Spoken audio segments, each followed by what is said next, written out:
Dr. Evelyn Harper had seen many things in her decades as a veterinarian, stories of love and loss, of abandonment and redemption, of animals finding their way home against all odds. But nothing could have prepared her for the old golden retriever that Frank Dawson carried through the doors of the Maplewood Clinic that morning. Frank, a retired police officer with silver-streaked hair and the weary eyes of a man who had seen too much, stepped inside carefully, cradling the large, frail dog in his arms. At his feet, a tiny, disheveled kitten clung to the hem of his worn jacket, peering out with wide, frightened eyes.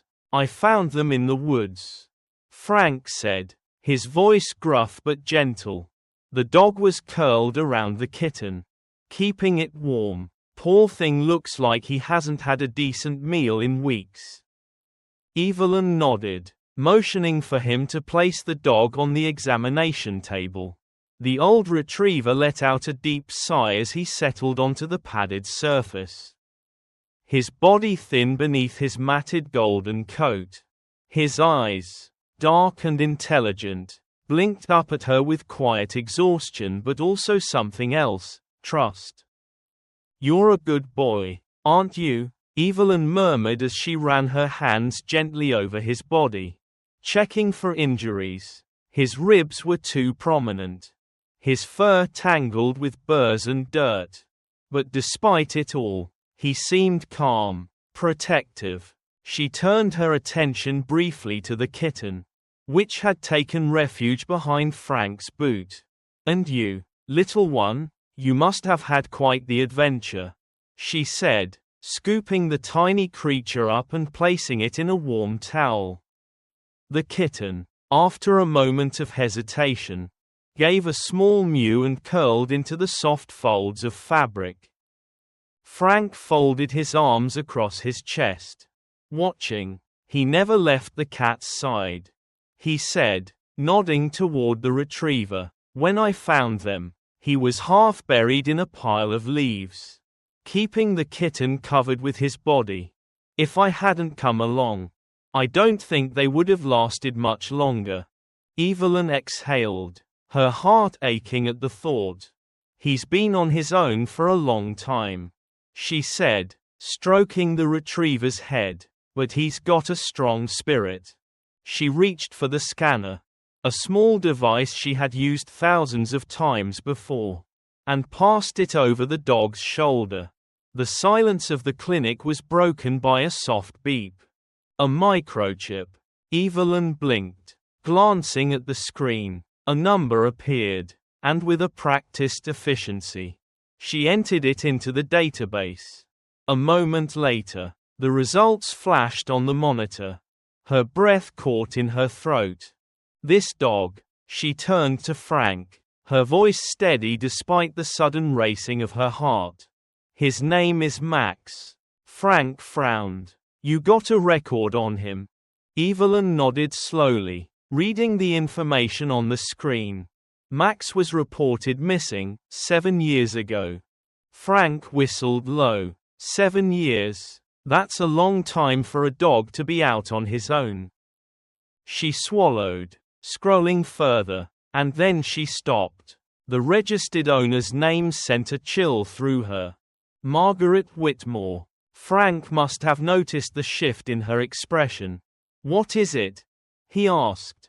Evelyn turned to him, her voice barely above a whisper. "Margaret Whitmore. She was a journalist. She went missing 5 years ago."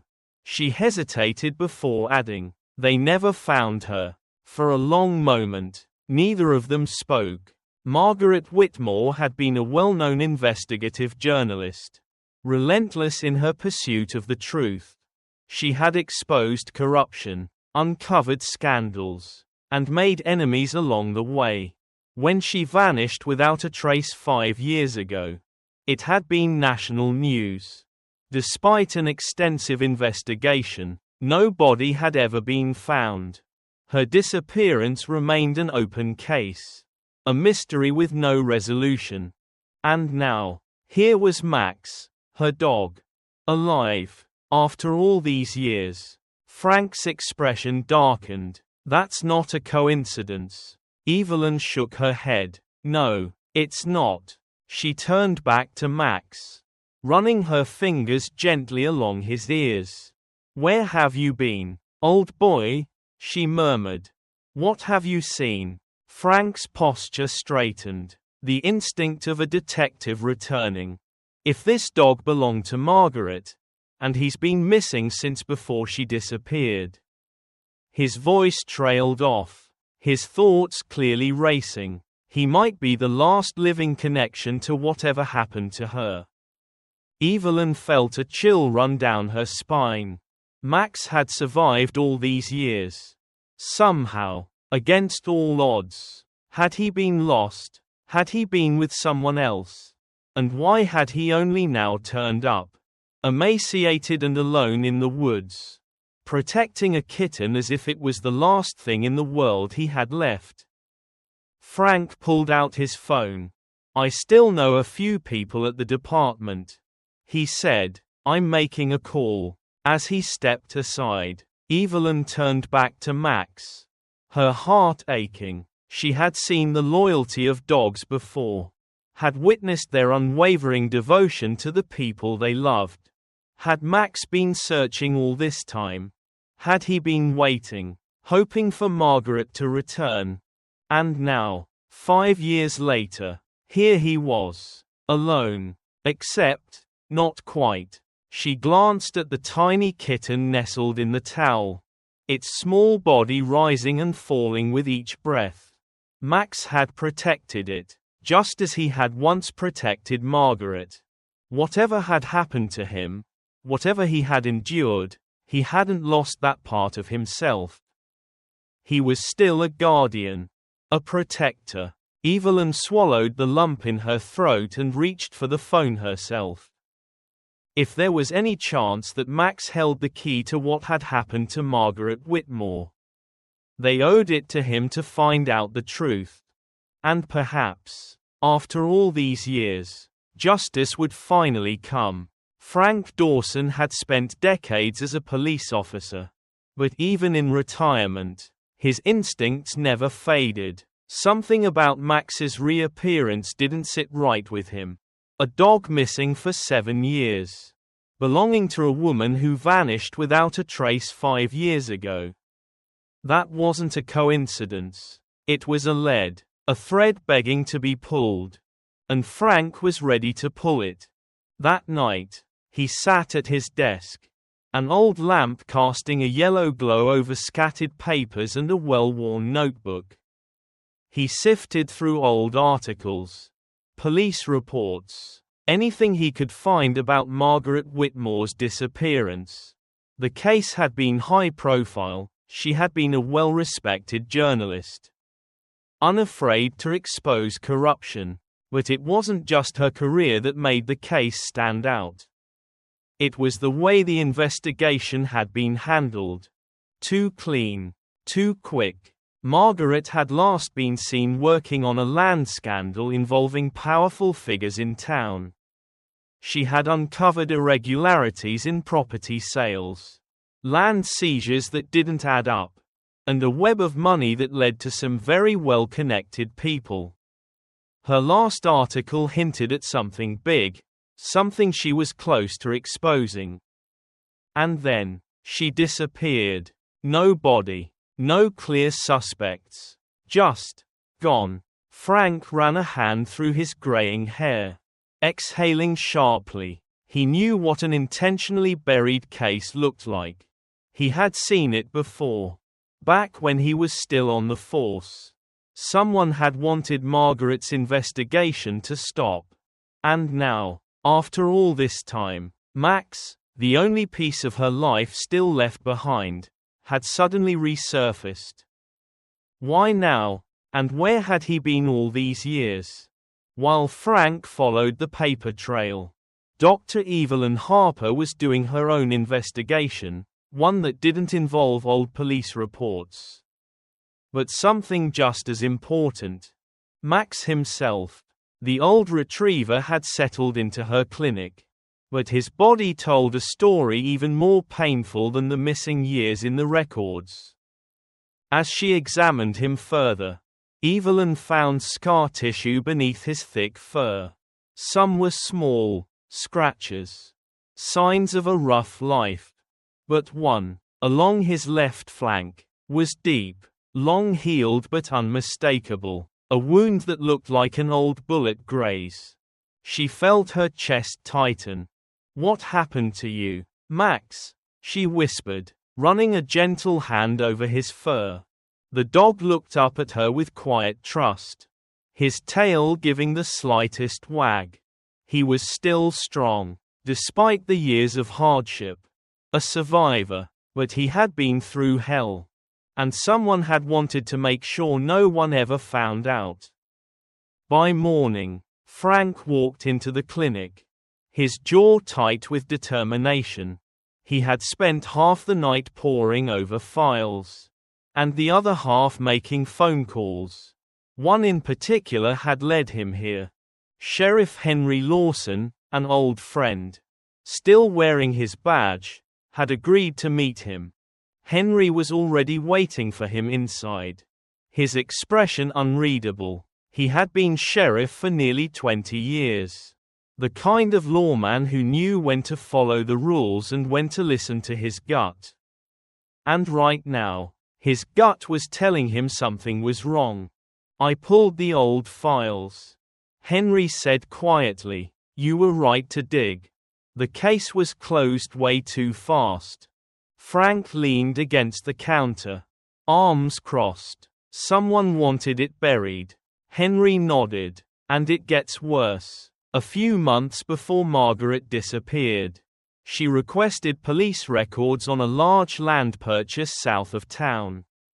A sale that was connected to multiple high-ranking officials and business owners. Then she goes missing, and the case gets shut down before any real investigation can happen." He let out a slow breath. Someone with power didn't want her looking too closely. Evelyn, listening from across the room, spoke up. "And Max?" Henry's gaze flickered toward the old dog. If Margaret was onto something, and someone wanted her gone, maybe Max saw something. Frank exhaled sharply, glancing down at the retriever. "And that makes him a problem for whoever covered this up." For a moment, the room was silent, the weight of what they had just uncovered settling in. Then Henry said something that sent a chill through both of them. "There's one more thing." He glanced toward the clinic window, as if making sure they weren't being watched. "Last night, I got an anonymous tip. Someone saw a black SUV parked near Evelyn's clinic.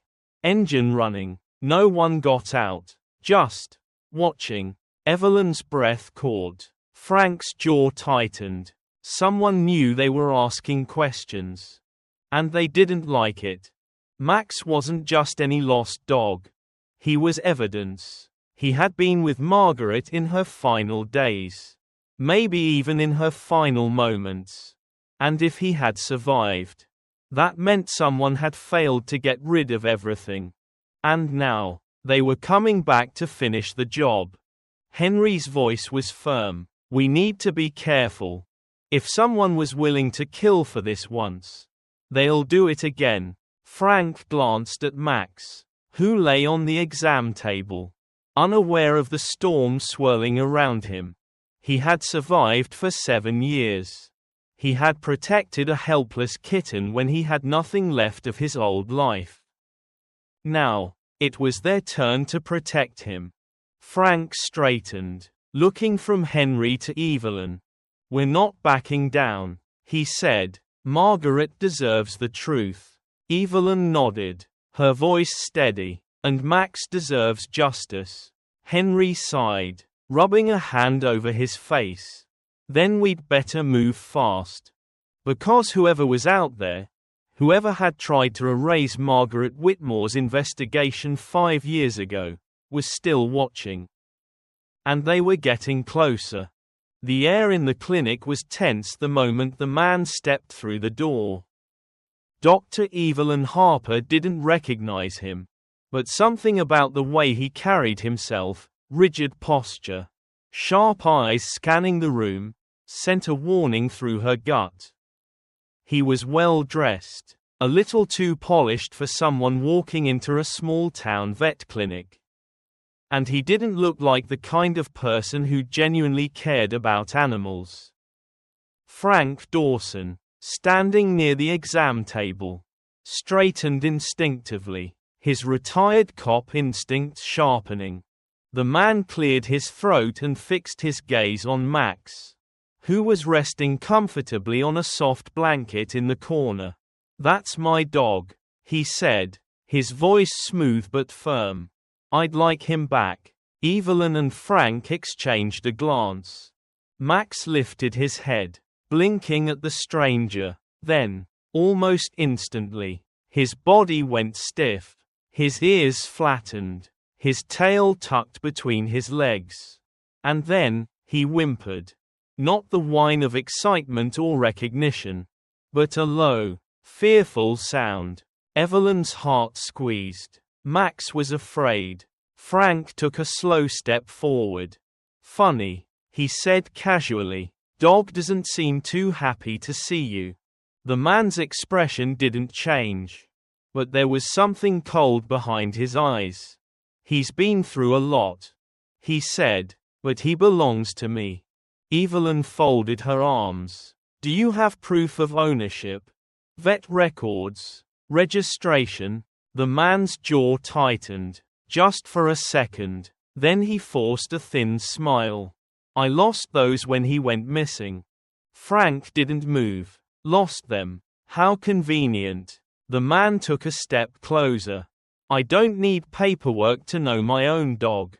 Max let out a small, barely audible growl. Frank crossed his arms. "Well, see, that's where we have a problem.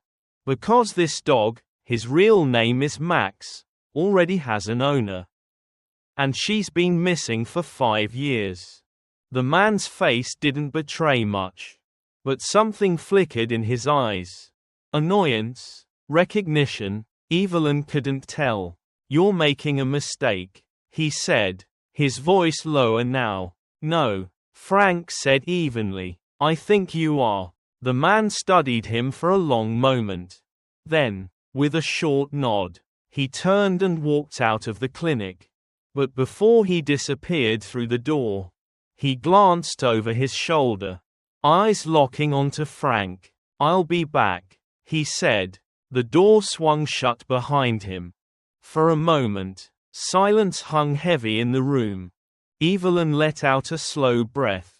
"That was no pet owner," she murmured. Frank nodded, his eyes dark. "No, but he sure as hell wanted Max." Max let out another whimper, curling further into the blanket. Whatever history he had with that man, it wasn't good. And Frank had a terrible feeling that this wasn't over.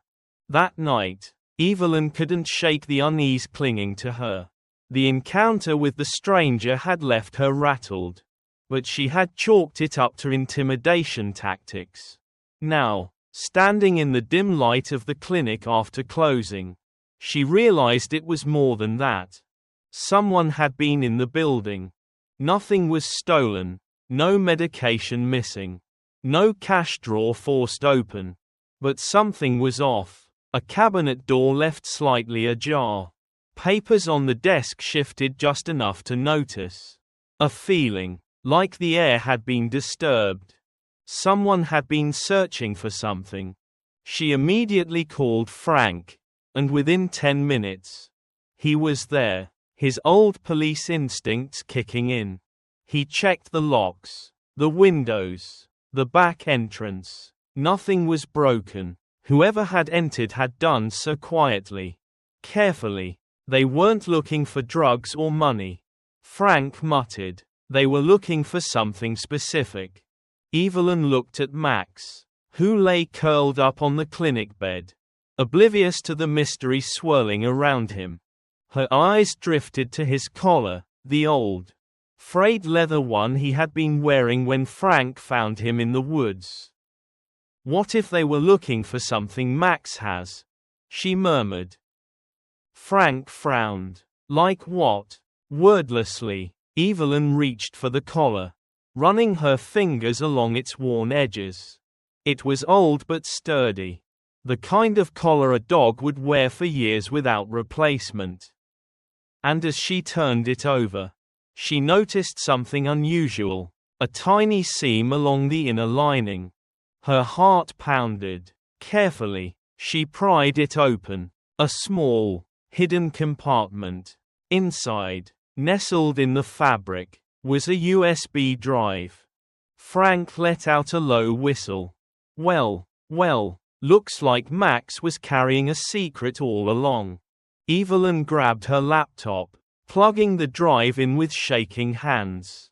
A few seconds later, the screen lit up with folders of documents. Financial records, legal documents, emails. Frank leaned in, scanning the files, his expression hardening. These are land sale records. He muttered. Bank transactions, property deeds. His voice sharpened. These are the records Margaret was investigating before she disappeared. Evelyn's stomach dropped. The land scandal. The story Margaret had been chasing. This was it. And someone had been looking for it. Frank clenched his jaw. She must have hidden the USB on Max before she vanished. His voice was quiet, but full of understanding. That's why he was missing for 7 years. Someone must have realized he had it, and either kept him away, or tried to get rid of him.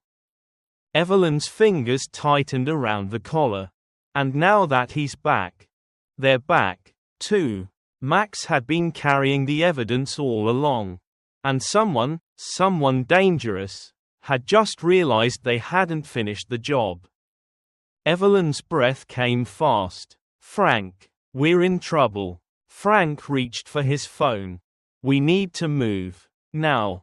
Because if they had found the USB, it meant the people who wanted it were coming. And this time, they wouldn't just be searching. They'd be eliminating loose ends. The night was thick with tension as Evelyn, Frank, and Sheriff Henry Lawson pored over the files from the USB drive. The weight of what they had uncovered pressed down on them, filling the small back room of Evelyn's clinic with an air of urgency. The documents were damning: financial statements, wire transfers, forged contracts, all pointing to a massive money laundering operation involving some of the most powerful people in the state. Politicians, businessmen, even a few names from law enforcement. Margaret Whitmore had been onto something far bigger than anyone had realized. And it had cost her everything. Frank exhaled sharply, running a hand through his graying hair. This isn't just a land scandal. It's a cover-up. Henry's jaw tightened as he flipped through the documents. Margaret must have been getting close to exposing them. And when they realized it, he didn't need to finish the sentence. They all knew what had happened next. Evelyn, her heart pounding, turned to the section of the documents labeled Safe House. It detailed a remote abandoned cabin just outside of town, deep in the woods. Coordinates were listed next to the description. Margaret had been careful. She must have hidden something there, maybe more files. Maybe something even bigger. Frank tapped the location. We need to go there. If she left anything behind, it could be the final piece of the puzzle. Henry hesitated. And if they already know we have the USB, they'll be watching. Frank met his old friend's gaze. Then we move fast. Evelyn glanced down at Max, who lay at her feet. His eyes sharp and alert, as if he understood everything happening around him. He had survived this long. He had been Margaret's last connection to the truth. And now, he would lead him to it. The road leading out of town was quiet, the headlights of Frank's old truck cutting through the darkness as they neared the outskirts. Henry drove, his fingers gripping the wheel tightly, while Frank sat in the passenger seat, scanning their surroundings. Evelyn sat in the back, Max curled up beside her, his ears twitching at every noise. The woods loomed ahead, a dense maze of towering trees and twisting paths. As they approached the location on the map, a sense of unease settled over them. The cabin was supposed to be abandoned, but someone was already there. Henry killed the headlights as they slowed to a stop, the truck idling just beyond the tree line. A black SUV was parked near the cabin's entrance. Frank swore under his breath. "They beat us here." Evelyn's pulse quickened. "What do we do?" Henry reached for his radio but hesitated. "If we call for backup, they might take off before we get anything." Frank's eyes narrowed. "Then we go in carefully. See what we're dealing with."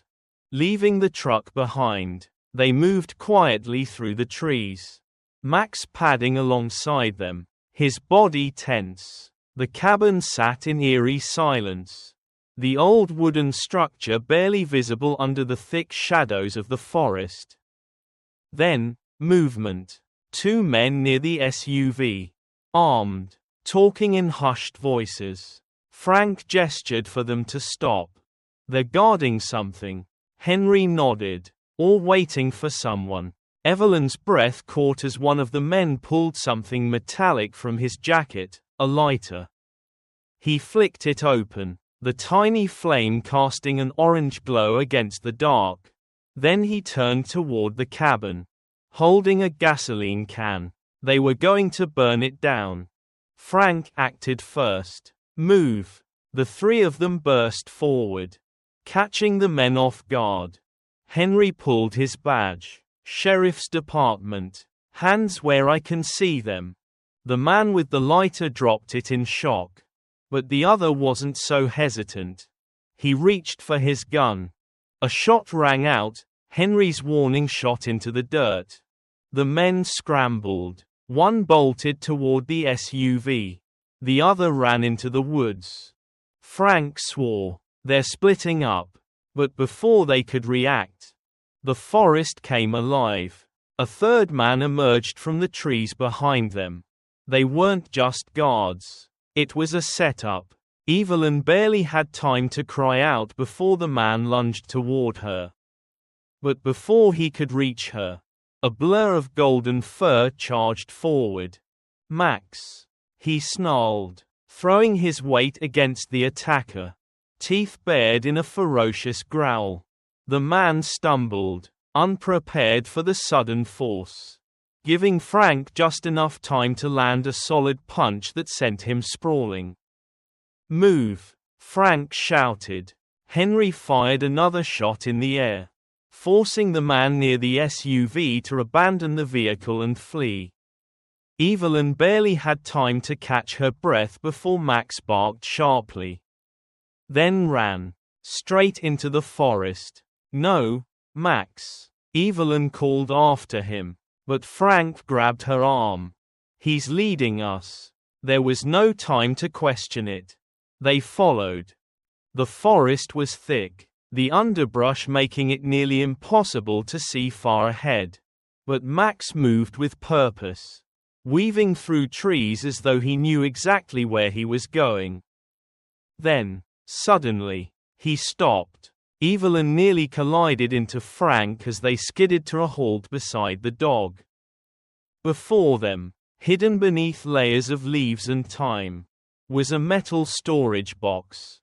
Evelyn's breath caught. Frank dropped to his knees, brushing dirt away, revealing a lockbox with Margaret's initials scratched onto the surface. Max whined softly, pawing at it. Henry knelt beside them. "This is it." Frank didn't hesitate. He grabbed a rock and smashed the lock open. Inside, stacks of documents, Photographs. A small recorder. Evelyn's hands trembled as she picked up one of the faded photos. It showed a group of men in suits, shaking hands near a construction site. One of them was a well-known politician. Another, she inhaled sharply, the man from the clinic. The one who had claimed Max was his. Frank let out a low whistle. Bingo. Henry's face hardened. This is what Margaret was protecting. What they killed her for. Evelyn felt the weight of the moment settle over them. Max had led them here.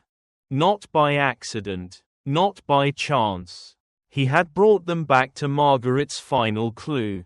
Frank exhaled, his gaze flickering toward the distant sound of sirens. We have enough now. He looked at Max, then at Evelyn. This ends tonight. Evelyn knelt beside Max, running her hand through his thick fur, whispering softly, "Good boy, Max." Because after all these years, he had never stopped looking for the truth.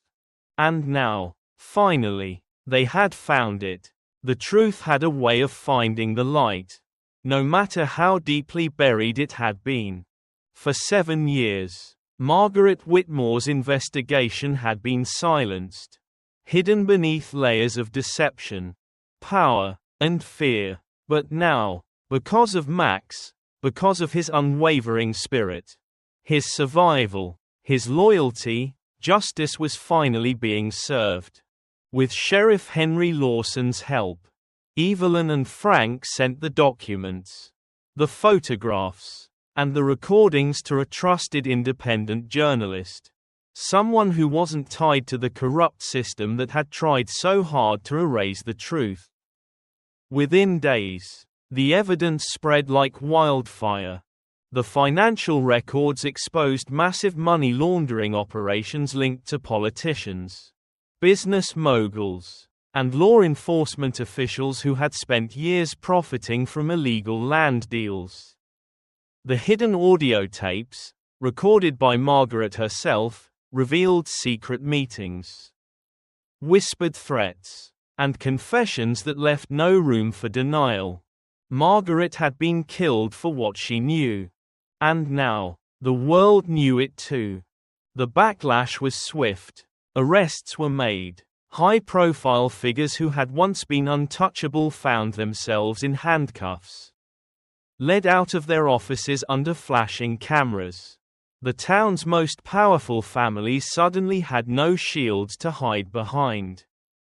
Investigations were reopened, past cases re-examined, and the web of corruption that had suffocated Maplewood for years began to unravel. And through it all, Max remained by their side.